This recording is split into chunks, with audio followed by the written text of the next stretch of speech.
Bueno, estimados, estimadas, vamos con el cuarto y último video. Les comparto las diapositivas. Esperen que las llevo al principio. A este. Bien, entonces conversamos hasta ahora sobre las generalidades del sistema nervioso autónomo, sobre las características estructurales y funcionales de sus tres divisiones, la simpática, la parasimpática y el entérico. Y vamos a estar conversando ahora sobre una serie de estructuras ubicadas a nivel del tronco y del encéfalo que integran información y lo utilizan para coordinar a las tres divisiones. Esta coordinación es necesaria para alinear la actividad del sistema nervioso autónomo con las necesidades del organismo. Hay una serie de núcleos ubicados en el tronco que entonces logran coordinar la actividad del autónomo porque reciben aferencias sensitivas, integran señales, las envían hacia estructuras superiores y luego modulan las salidas motoras.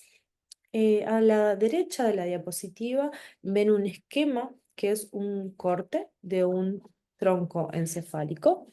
Entonces, la parte inferior, por supuesto, es el bulbo, ya lo conocen. Yo creo que a esta altura, después de las clases con los Álvaros, ya reconocen estos cortes de tronco, pero por las dudas, acá tenemos lo que sería el bulbo y acá la protuberancia. Y van a ver allí un montón de núcleos marcados con distintos colores esquemáticamente, ¿sí? Que contienen grupos de neuronas que están vinculados a distintos pares craneales. Entonces van a ver, por ejemplo, el núcleo del décimo par, el núcleo motor del quinto par, y así el núcleo vestibular del que han hablado con Rosana.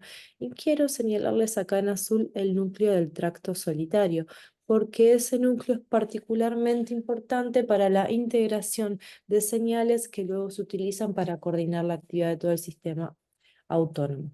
También a nivel del tronco encefálico encontramos otros dos estructuras, otros dos núcleos que tienen estos nombres medio raros, que son el locus coeruleus. Yo sé que nunca escucharon este nombre probablemente y que suena difícil, pero lo que importa es que estas son neuronas, las del locus coeruleus, que envían axones muy largos que llegan a todas las regiones de la corteza del encéfalo, ¿sí?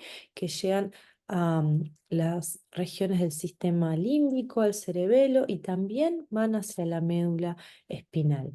Estas neuronas son todas secretoras o utilizan como neurotransmisor a la noradrenalina, norepinefrina, ¿sí? Y se vincula de forma directa con los niveles de alerta de un individuo, ¿sí? Con los niveles de activación fisiológica.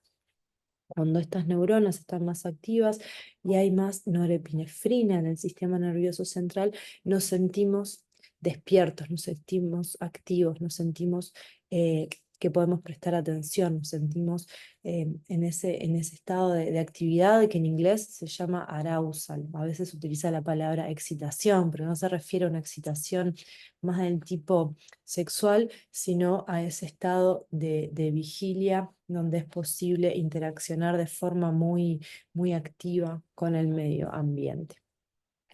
También en el tronco encefálico se encuentran estos núcleos que se llaman núcleos del RAFE, al igual que en el caso de las vías noradrenérgicas, las neuronas de los núcleos del RAFE también proyectan hacia todo el sistema nervioso, pero en este caso son neuronas que utilizan el neurotransmisor serotonina, por eso se las conoce como vías serotoninérgicas.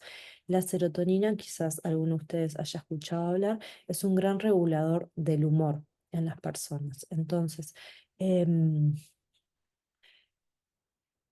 bueno, eso, los núcleos del RAFE a través de la serotonina van a estar regulando, entre otras cosas, los estados anímicos generales. ¿Y por qué les menciono esto? Porque los núcleos del RAFE, perdón, porque el núcleo solitario del que veníamos conversando va a recibir información sensitiva de las vísceras, pero también va a recibir información sensitiva de otras partes del sistema nervioso central y a su vez va a emitir proyecciones hacia otras regiones del sistema nervioso central. Entonces, el núcleo solitario que está marcado aquí, señalo aquí, va a recibir información de las vísceras a través de vías sensitivas y va a distribuir esa información en otras regiones importantes, como por ejemplo son los núcleos del RAFE, como por ejemplo son el locus coeruleus, hacia algunas regiones superiores, como pueden ser el hipotálamo y las amígdalas. De las amígdalas van a hablar más adelante cuando hablen del procesamiento de estímulos con valor emocional.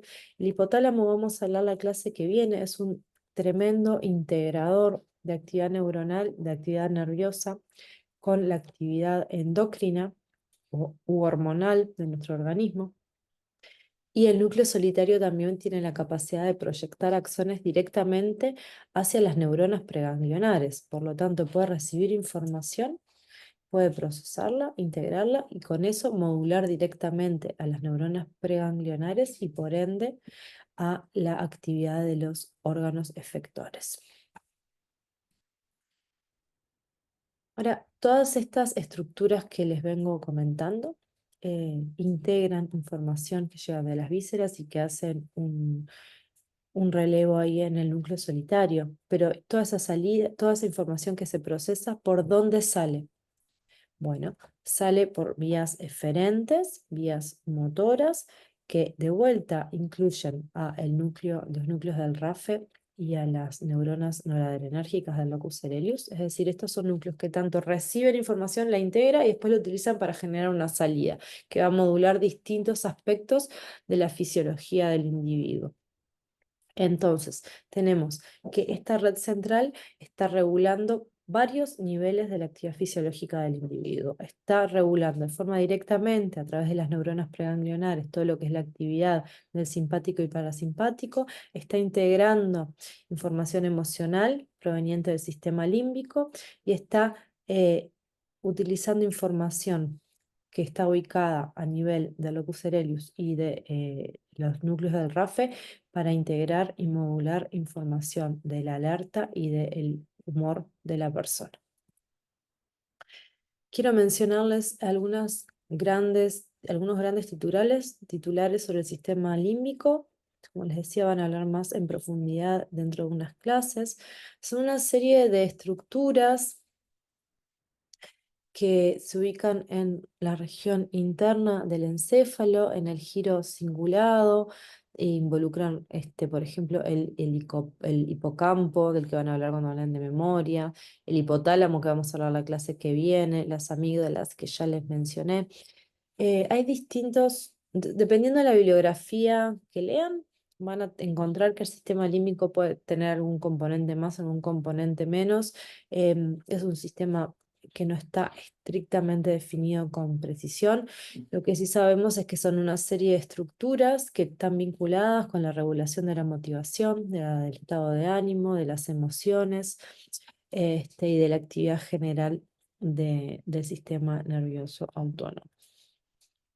Y para terminar, decirles que el hipotálamo es un centro importantísimo en lo que es la regulación de la homeostasis y en la coordinación de la actividad del sistema nervioso autónomo.